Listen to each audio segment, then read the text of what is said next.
Okay, good morning students. Today we'll be discussing about how to separate the components of a mixture. Okay, so all different techniques. So we'll start with the components of a heterogeneous mixture. Now if there is no uniformity in the mixture, they can be separated by simple methods like hand picking, sieving, filtration, etc. Okay.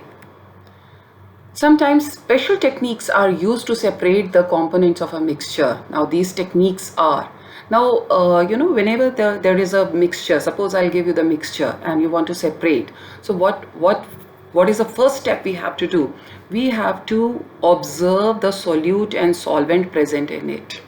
We have to analyze the properties of solute and solvent. Then accordingly we have to choose. Now what are the properties that we'll discuss, and accordingly we have to choose the separating method.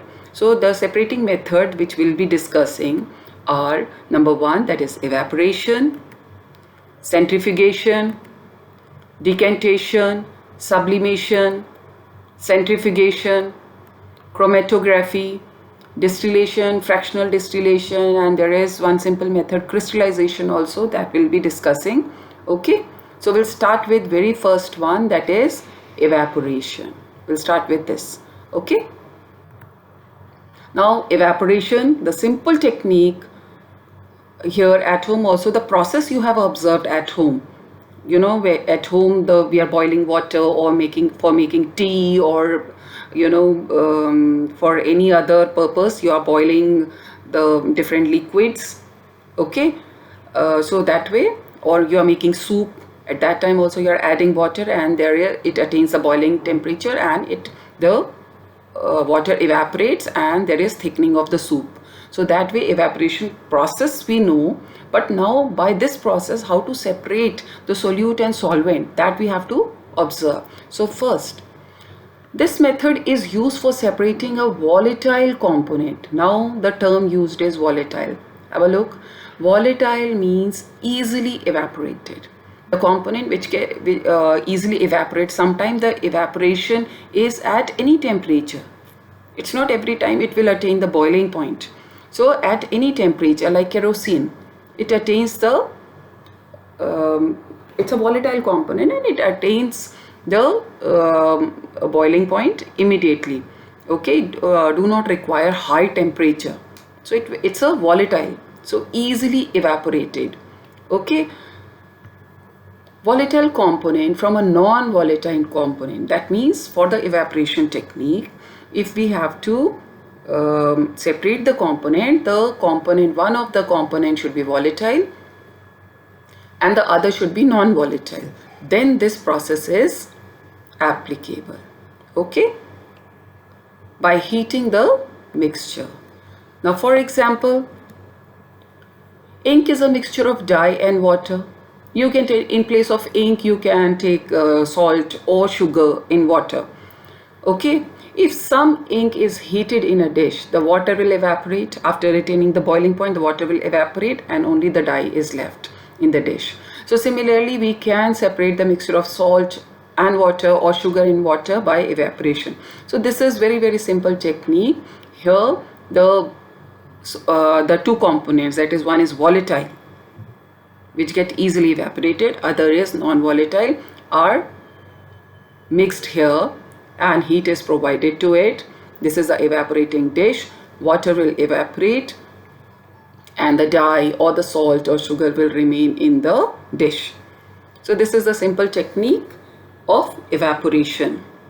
Now the next is centrifugation. In this method, the method of separating denser particles and the lighter particles. So here what is the conclusion?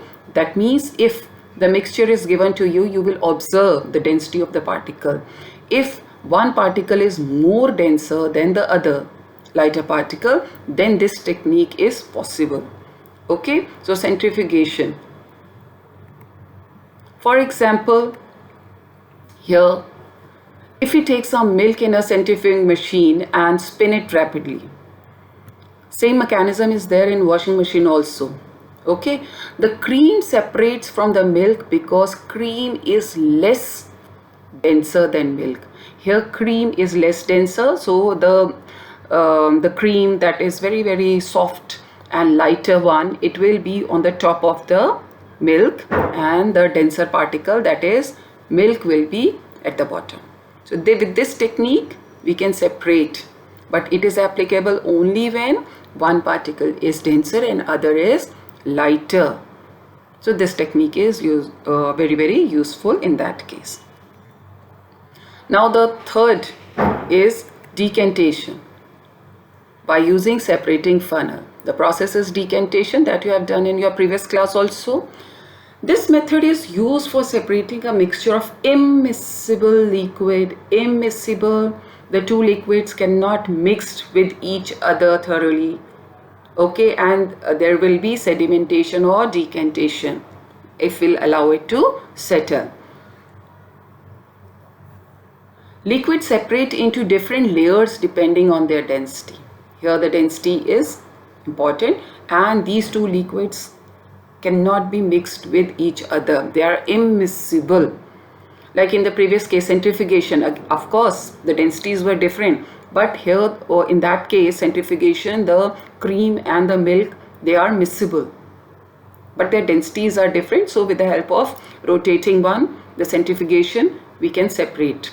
But here they are immiscible and their densities are different.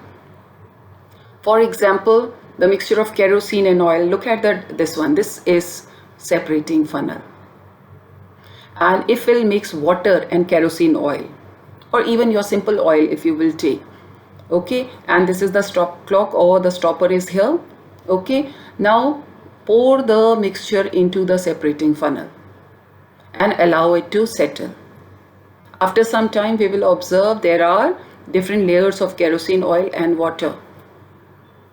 So with the help of now turn it on and collect the water, and the oil will remain inside the funnel. So this way we can separate the two immiscible liquids. So let's revise. We have done today 3 techniques, that is evaporation, centrifugation and decantation, and we know that now for choosing the particular technique of separation, we have to first think of the properties of solute and solvent. Okay, so that's all for today. We'll discuss the next techniques in the next lecture. Okay, thank you students.